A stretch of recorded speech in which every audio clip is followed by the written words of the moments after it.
तो कल मैं ओपनिंग करने वाला हूँ, कल शाम तक। आपने जो सवाल पूछा उसके ऊपर बात करता हूँ।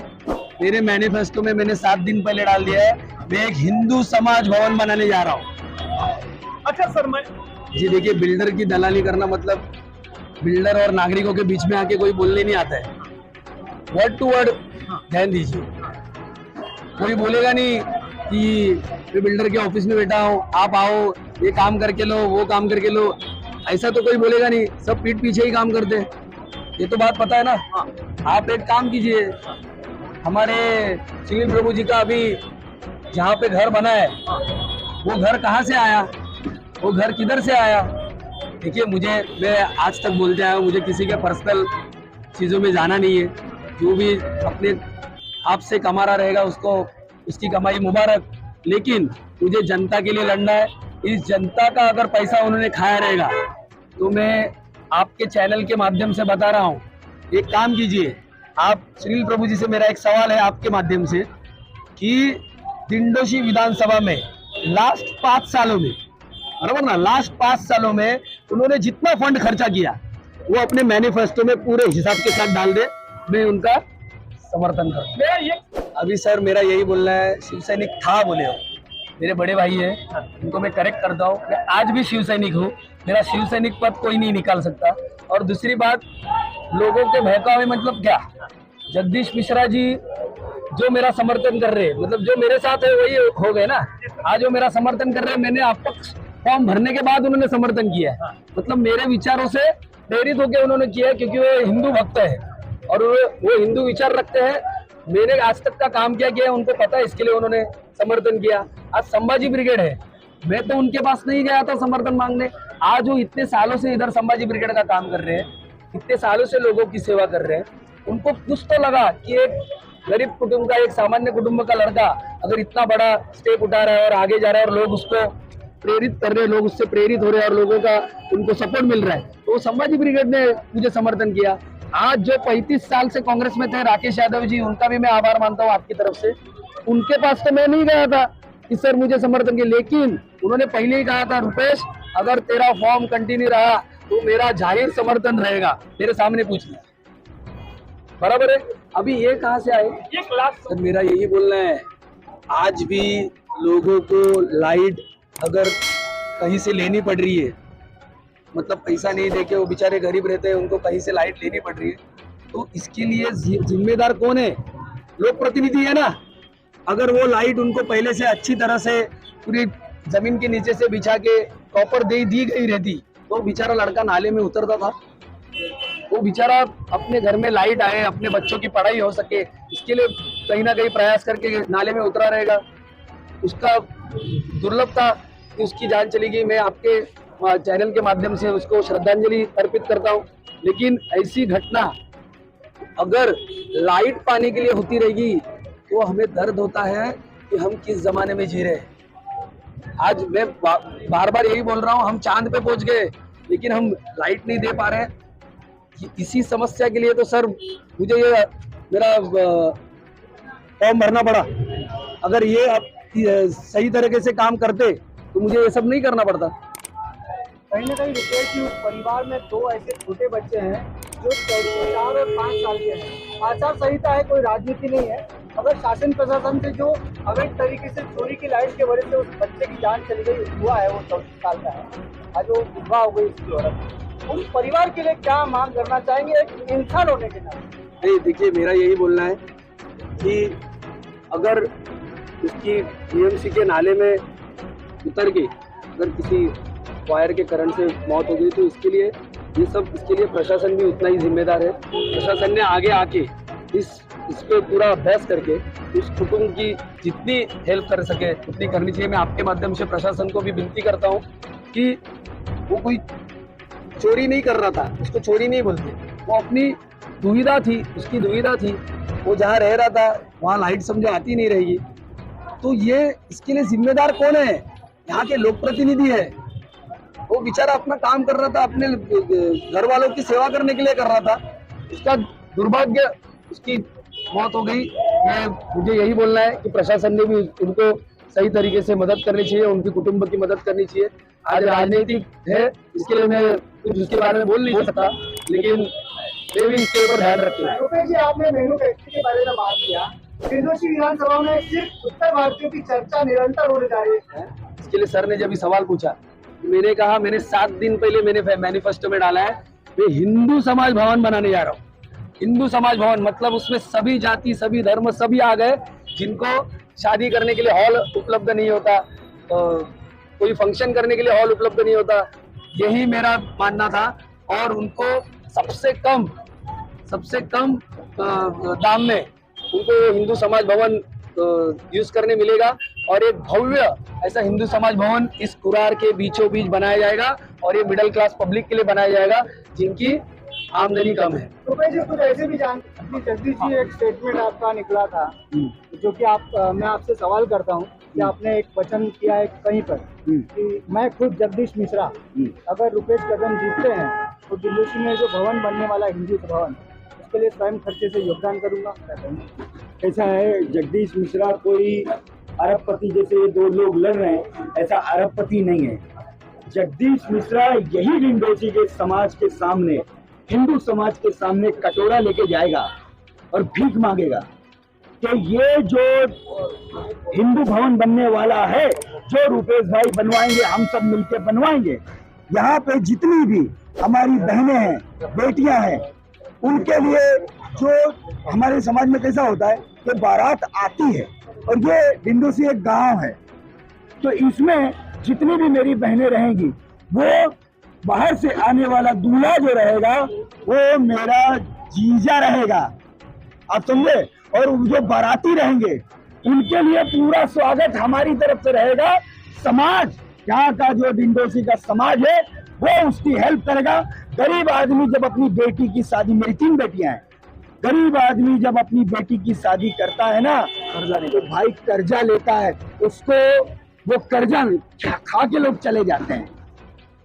वो जैसे तैसे, कोई कबाड़ देता है, कोई जैसे देता है तैसे, उसको वो पूरी सुख सुविधा हमारी तरफ से ये डिंडोशी का समाज देगा। क्या कहना चाहेंगे आप भी आज, क्या कहना चाहेंगे आज आपने भी इतने वर्षों की राजनीति करने के बाद डिंडोशी के एक युवा उम्मीदवार को समर्थन किया है, क्या देखा?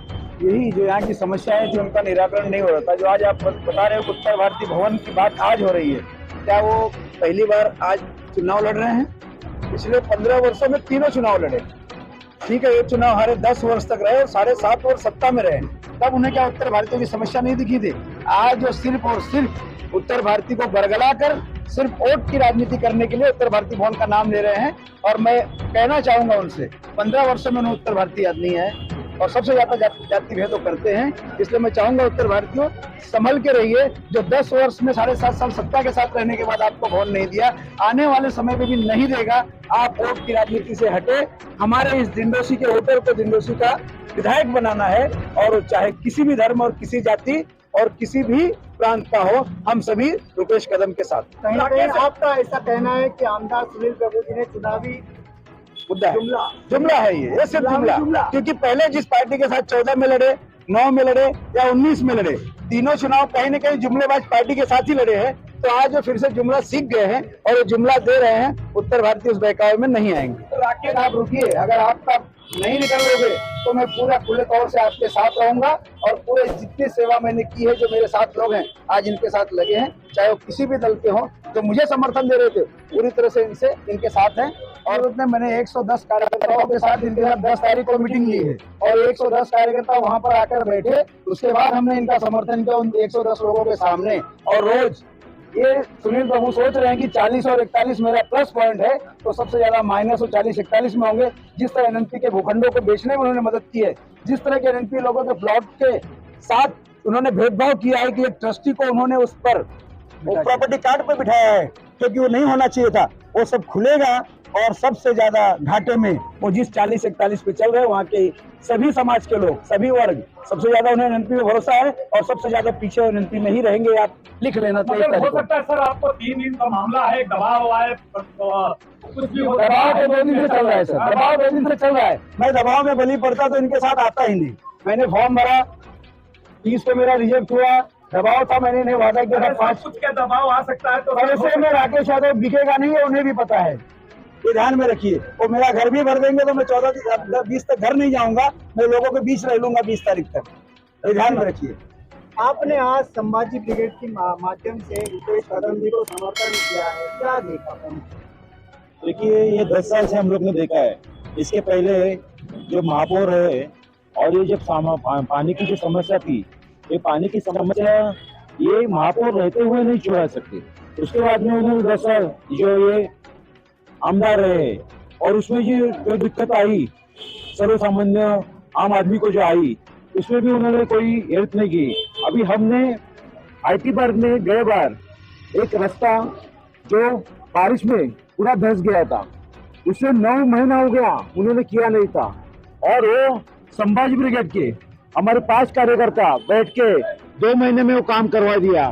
तो मुझे बताइए कि स्टैंडिंग आमदार होने के बाद अगर वो काम नहीं हो रहा है तो हम उनसे कौन सी उम्मीद रखेंगे कि एक आमदार ये आगे भी कर सकता है। तो हमने ऐसे सोचा कि अगर वही शिवसेना के पक्ष से रुपेश जी इन्होंने निर्दलीय नामांकन भरा है तो हम इनको पूरी समर्थन देंगे। और युवा कार्यकर्ता है, युवा समर्थन देने के लिए हम लोग संभाजी ब्रिगेड से इनके इस रैली में, इस सभा में हम लोग मौजूद हैं और आगे भी इनके साथ कंधे से कंधा मिला के हम इनके साथ में रहेंगे। अभी लोग जो है ना कि राजनीति को समझ रहे हैं कि किस मुद्दे पे राजनीति हो रही है और लोग इस मुद्दे को मद्देनजर रखते हुए, ध्यान में रखते हुए इस बात को भी समझ गए हैं कि ये खाली पैसे का खिलवाड़ है। तो इसको ध्यान में रखते हुए एक आम आदमी, एक गरीब आदमी इस माध्यम में, इस आमदार की इसमें चुनाव में जीत के आएगा और लोगों का काम करेगा, यही चाहिए। क्योंकि हमने देखा है कि सुनील प्रभु इस जोगेश्वरी विधानसभा में उनका घर है, वहां पर रहता है। तो हमको यहाँ पे स्टैंडिंग आमदार, यहाँ का भूमिपुत्र रहना चाहिए। इसके लिए हम लोग पूरा रुपेश जी को हम समर्थन दे रहे हैं। पांडे जी, जैसे आपने बोला कि उत्तर भारतीय भवन सुनील प्रभु जी बनाने की बात कर रहे हैं और कोई उत्तर भारतीय नेता जो संस्था चलाता है उसने उनसे डिमांड किया है। उन्होंने एक समाज की बात की कि डिंडोसी में 90,000 उत्तर भारतीय हैं, 1,30,000 महाराष्ट्रन लोग हैं, 17,000 के आसपास गुजराती और मारवाड़ी लोग हैं, 4,000 के आसपास मद्रासी लोग हैं। ये मद्रासी, गुजराती, उत्तर भारतीय, मराठी, ये हिंदू बटेगा नहीं। जैसे बोलते ना योगी जी कि बटोगे तो कटोगे, ये हमारे समाज को, हिंदू समाज को, जो आपने सुनील प्रभु जी आपको चैलेंज है, ये जो आपने बात की है ना समाज को बांटने की, ये आपका मुंह काला करने वाली बात है। आपको है ना, आप अपने आप को शिवसैनिक बोलते हो ना, कैसा शिवसैनिक? आप क्या सिर्फ मराठी के शिवसैनिक हो? सिर्फ उत्तर भारतीय के हो? सिर्फ गुजराती के हो? कश्मीर से लेके कन्याकुमारी तक, अटक से लेके कटक तक भारत एक राष्ट्र है। और सब, अगर आपको बात करनी थी तो उस समय आपने क्यों नहीं बोला कि हिंदू समाज घर बनेगा? हाँ, उत्तर भारतीय समाज का बनाऊंगा, कल फिर गुजराती समाज का बनाऊंगा, फिर मैं मद्रासी समाज का बनाऊंगा, बंगाली का बनाऊंगा। भारत को बांटना चाहते हो? क्या करना क्या चाहते हो? भारत को टुकड़े टुकड़े करना चाहते हो? क्या आप वो टुकड़े टुकड़े गैंग जो जिहादी लोगों के साथ आपने जो समर्थन लिया है, जो कांग्रेस का समर्थन, आपको मुस्लिम लीग पार्टी का जो समर्थन मिला है, कांग्रेस मुस्लिम लीग हो चुकी है। मैं रुपेश भाई का समर्थन इसलिए कर रहा हूं क्योंकि एक आदमी ने बोला कि मैं बीच पार्टी करूंगा, एक आदमी ने बोला कि मैं सेना का सवाल उठाता हूं, ये सर्जिकल स्ट्राइक है। मोदी जी बोलते हैं कि, मोदी जी को बोलते हैं कि भाई ये तो औरंगजेब है। आपको अच्छा लगा? भारत के पंत प्रधान को बोलना आपको अच्छा लगा? औरंगजेब कौन था? जिसने हिंदुओं की गर्दनें काटी थी। जनेऊ उतार के, ये 1.25 मन जनेऊ ना उतारने के बाद, लोगों की गर्दन काटने के बाद वो खाना खाता था। ऐसे आदमी के साथ, ऐसे लोगों के साथ, जिहादियों के साथ आप मस्जिद में जाके झंडवर्तक करते हो? आपको शर्म आनी चाहिए। आप 10 साल के MLA हो, आपको लोगों के घर नहीं जाना चाहिए था। लोगों ने बोलना चाहिए साहब तुम ही काम किया ना, हम ही तुम्हारा निवडून देऊ, और आपको जाना पड़ रहा है।